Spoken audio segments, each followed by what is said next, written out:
Thank you for coming back to We the People News. Please subscribe, leave your thumbs up, and please leave your comments. First of all, I want to say thank you so much for all the support that you give me on this channel. I really do appreciate you for that. Thank you so much. Please watch the video that's going to be popping up at the end of this video. It would help me out a lot on YouTube, and there's a lot of good stuff there I don't want you to miss. Thank you so much. A lot of unbelievable stuff going on right now, and I want to share it with you in this video today. But y'all, I am still sick as a dog. Maybe a couple more days and I'll be back to normal. I'm sorry for my appearance and the sound of my voice, but it will get better. Okay, let's get into this. First, I want to talk about the southern border. You know, Joe Biden opened up the southern border wide open, and he's letting illegals flood in big time.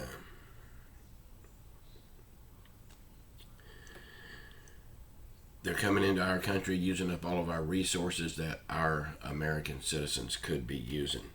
But Joe Biden don't seem to care. Well, now we got Greg Abbott, the governor of Texas. You know, he's been busing these illegal criminals up to Washington, D.C., so that they can join up with their leader, Joe Biden. But it's more, it don't look like Biden will ever do anything about the border. So, Greg Abbott has now he has took matters into his own hands, and he has talked to the president of Mexico. And now the president of Mexico has agreed to close the border himself. So they're not going to wait for Joe Biden. The president of Mexico is going to do it. I just hope that he does do it like he says he's going to and don't back out on it. It's a black eye on America, I believe, that we have to rely on the president of Mexico to do this when Joe Biden could have done it right in the first place. I mean, Donald Trump had the problem fixed, and Joe Biden effed it up.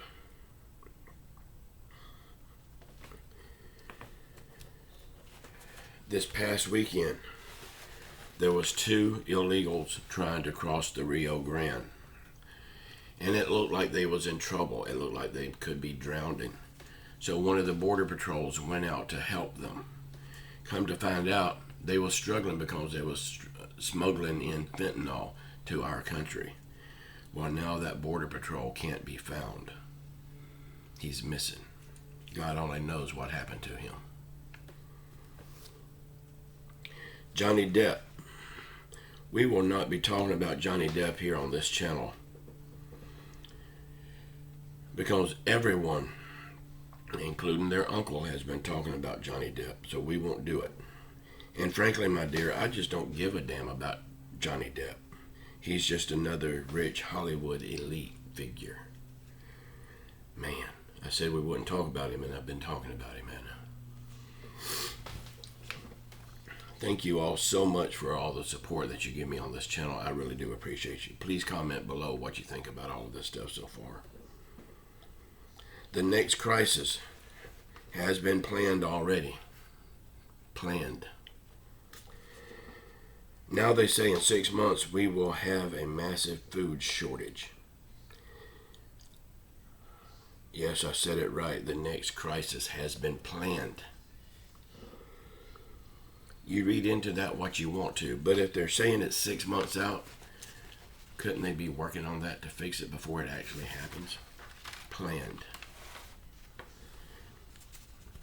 Other countries are now saying they can't sell us food or fertilizer because they will need it for their own people.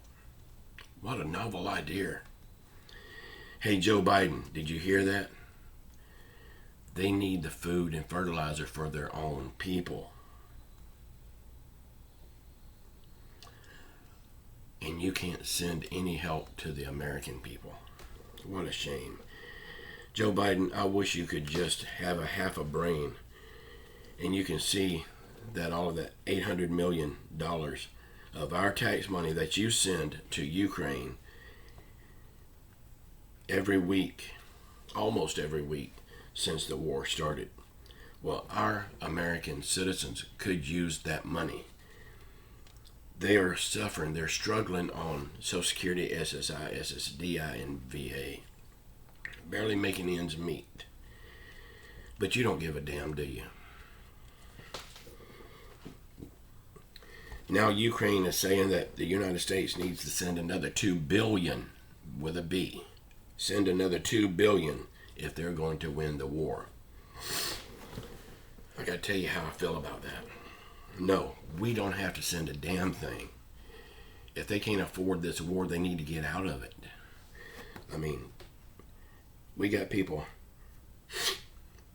right here in the United States that are struggling, starving to death, homeless, can't pay their bills, can't buy their food, can't buy their groceries, can't buy their medication. And we're sending all of this money, $800 million just about every week.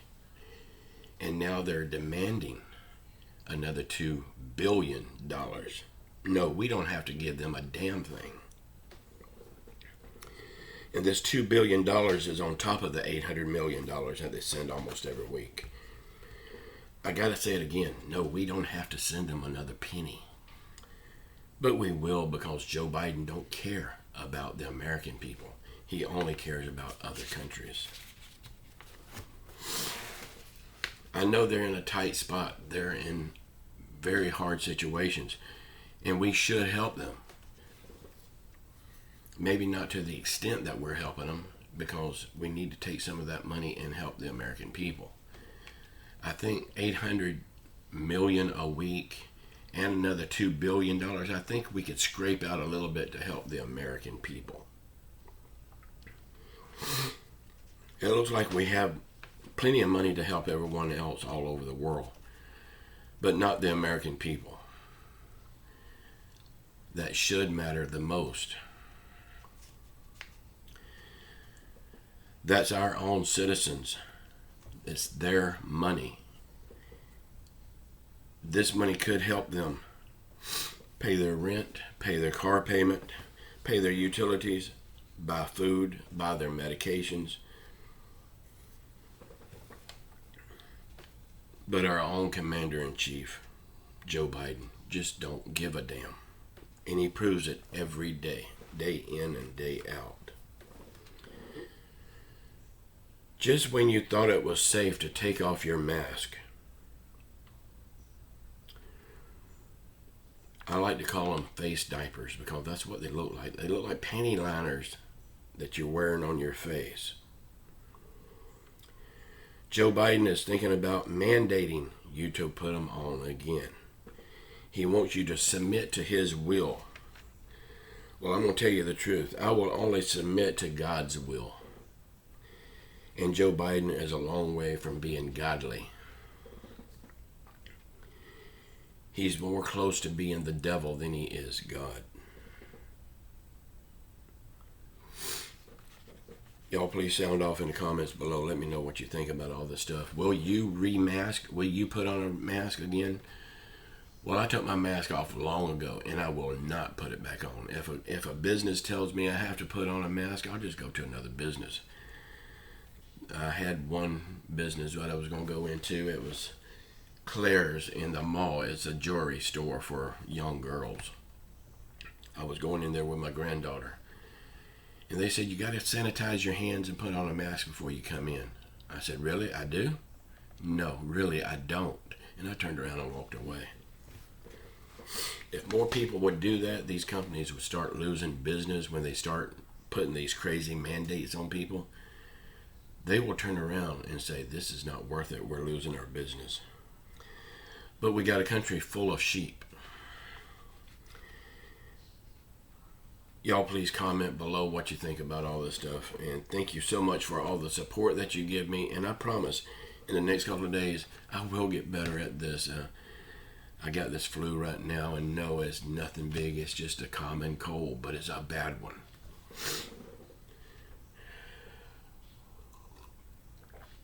I got my coffee, because without it, I wouldn't be able to talk at all. I've been in bed most of the time because it's easier to sleep when you're sick. than to be awake, because when you're asleep, you don't know you're sick. Y'all keep your faith in Jesus Christ. He will get us through all of this. Say a prayer for our country. Say a prayer for our world. Say a prayer for those people in Washington. Say a prayer for everyone around the world that's hurting through COVID, financial hardship, or any other affliction. And just know I love you all. Until tomorrow, ciao.